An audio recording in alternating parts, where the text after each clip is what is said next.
This video is all about AutoCAD's MText. The plan is to take this text here and make it look more like this. In doing so, I'll be able to teach you a lot of the features of the MText editor. Before doing that, let's go over the difference between single line text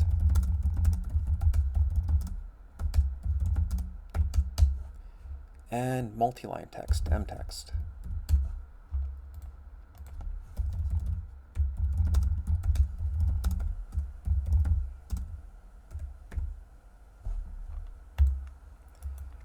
So this is all separate objects, as you can see, whereas this is just one. So I like MText even for simple objects because I can control the width. Some people still prefer single line text. I'm not sure why, but if it works for them, it works, whatever. You might have to deal with single line text with AutoCAD files created from drawing exports from other programs. You can use txt to MText to turn single line text into MText. I'll have to re-add the spaces, I think.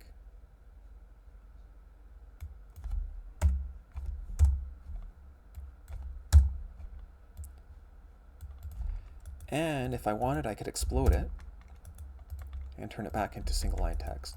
Same with this. So when I'm actually drafting, I use Autolist shortcuts.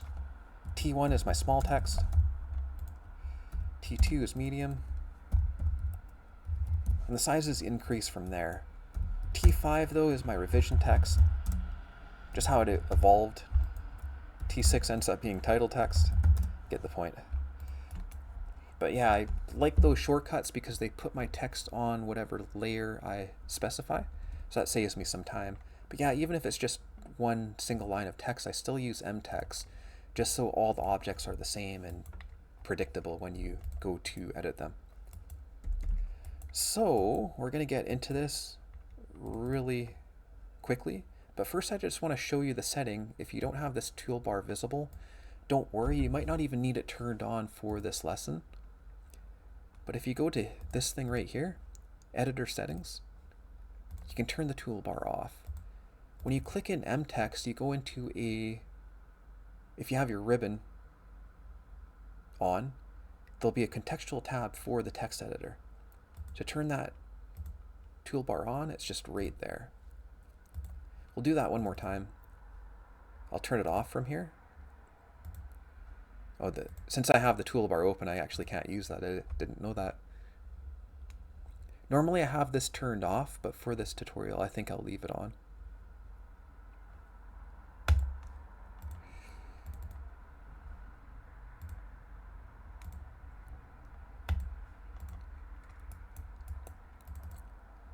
So yeah, in both these locations, you have all these settings. Some of these settings are just repeating what you can see here already.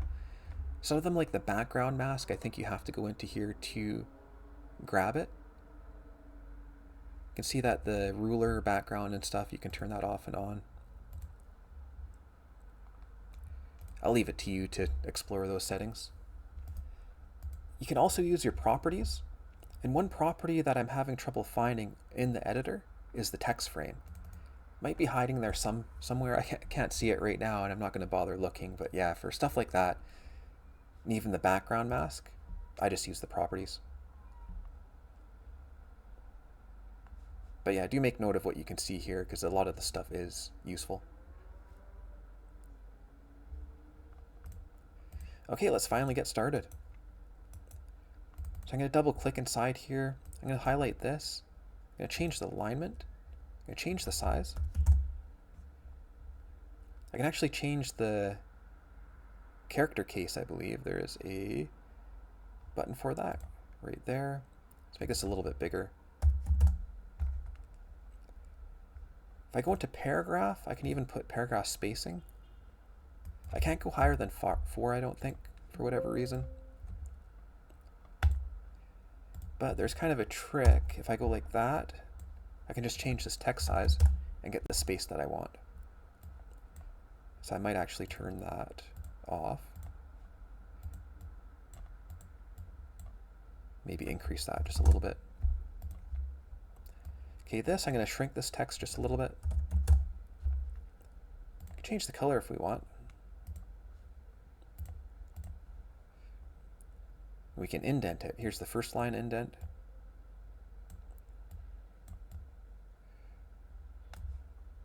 Grab the back right here.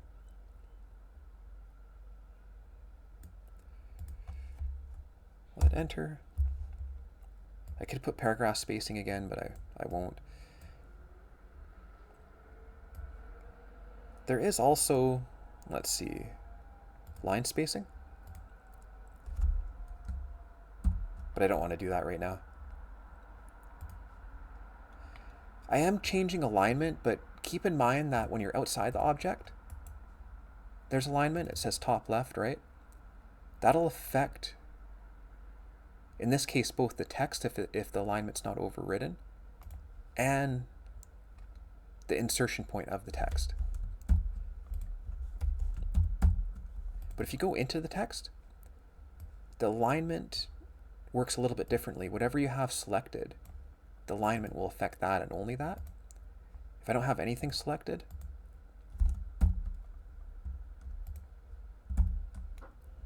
see if we go right to the start. Yeah, it only seems to affect the line. If I go here, however, it'll change all the text in the whole thing. Unless it's overridden. But yeah, so just keep in mind that if you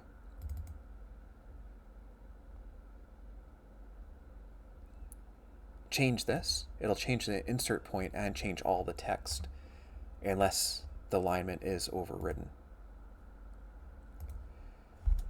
Now I think, but I might be wrong, that what I just did there is affected by this, but this is more your, I guess, local alignment, we'll call it, right?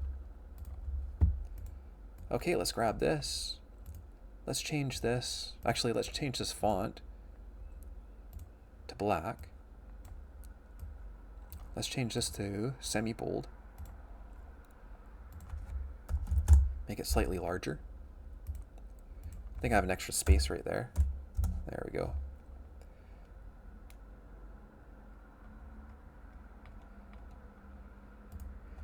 And let's make a space after that paragraph.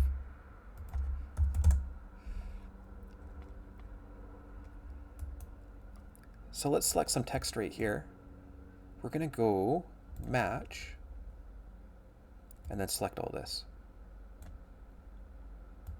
I missed some of that text. Missed it again somehow. There we go. I think we got it. Let's make the color a bit darker.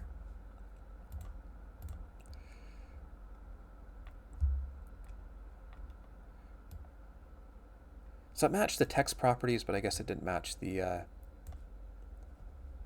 alignment. But for this, we actually want to turn them bulleted. We could do numbered, but we'll do bulleted.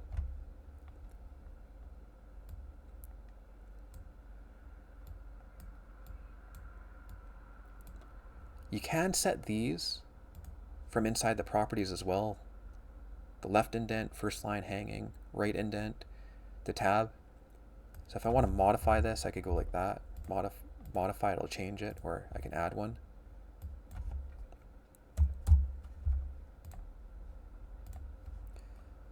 A lot of times I accidentally create these, but you can just drag them off to get rid of them. Those are just tabs, by the way. So if I put a tab there, I can tab to it. I can put a tab there, tab to it again. It's not working too good though, so I'm gonna avoid doing that. But yeah, you can see that when I manually adjusted these, they're no longer on these little reference marks, right? So if I stick to that, setting those in this ruler, I tend to get a better appearance. But I think like since the first line left indent controls the bullets, I think you need a tab. I guess I should do that with all this highlighted.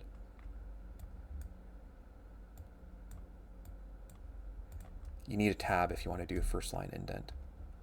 But yeah, unfortunately it's making that extra bullet point appear, so I guess we'll have to skip that for now. Okay, so next we're going to edit the actual text. During the draft for this, I tried to record how to do stacking, like fractions with one click, but it wouldn't let me click that. So sometimes that won't work. If you encounter that, just recreate your text. All you need is a slash. If you highlight the text, it should stack. Same with numbers. If you have auto stacking on, it should do it like that. And you can always double click it after and change like that.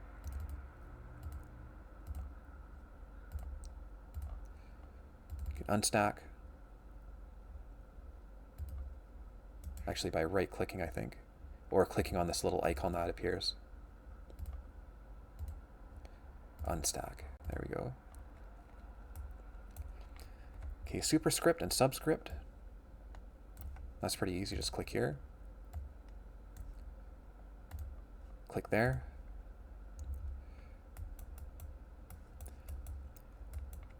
So yeah, I just gotta get out of my MText.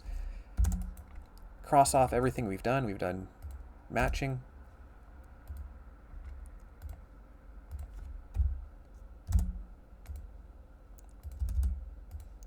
Still got to do fields. Kind of a covered alignment. Paragraph. Font color, that's the font options. This is the fun stuff right here. Okay, we're going to add a field right here. I'm just going to highlight whatever. Or actually, just right click, don't even need to highlight. We're going to go insert field. Just do the date. Notice how it has a background to it. So I have more videos on fields on my channel, so I won't cover it in too much depth. I think here, yeah, there's a button here for field, but you can also just right click and insert field. And I guess I wasn't paying attention, but this menu here is basically this here. Plus like the copy paste clipboard stuff.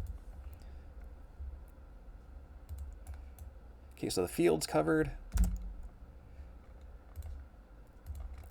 Now text, I showed you a little bit of what you can do with font. You can change the font family, the style and all that.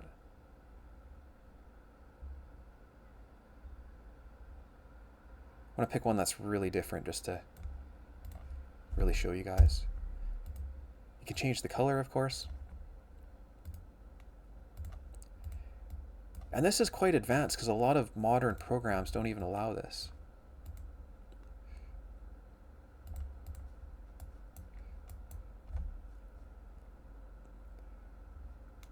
Yeah, and then there's some shape options, like you can change the angle.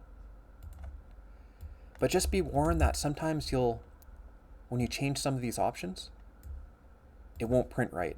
So if you're going to do this, just do a test print. I think it depends on the font, on the virtual printer, the PDF printer you're using, plus a few other things. But yeah, I think if you print raster, you have a better chance of it not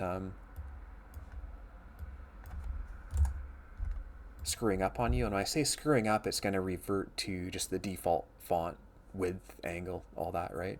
But yeah, just do a test, make sure your settings are allowing for that before you count on it actually showing up like that. So find replace, just use the find command from outside the editor.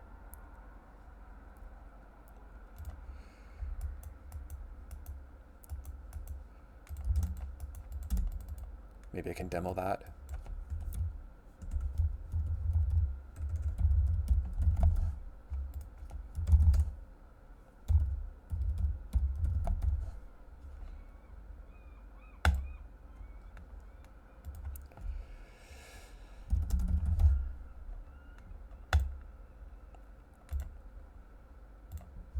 So that can be really, really useful.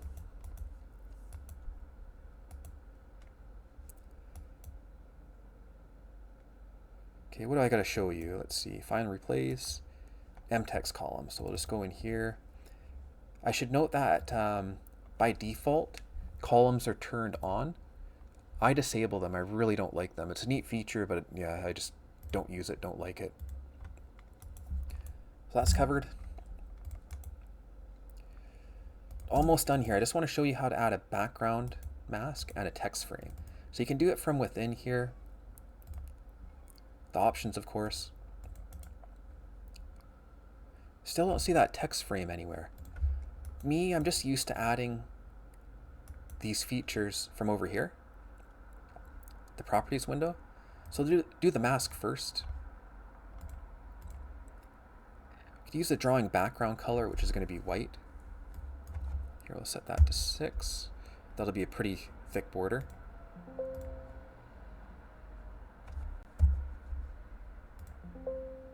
Oh, I can only do up to 5. There we go. Let's do a light gray. That looks kind of cool. And now the text frame. That's pretty easy. We just go down here.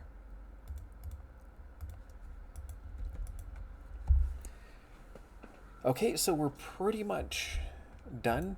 So I wrote out a big paragraph. I actually did some AI research to figure out when AutoCAD first included MText. And they had an older MText editor that would be more like the text editor in Rhino 3D that I use. That's somewhat capable, but just not as good as this one. But yeah, the thing I was going for here is just the fact that when AutoCAD, when it was perpetual, effectively much cheaper than it is today, the pace of development was so rapid, and yeah, we got a really good text editor out of it. Even modern CAD programs, some that charge subscription fees of over $3,000 per year, don't even have the same level of text editing capabilities that AutoCAD does.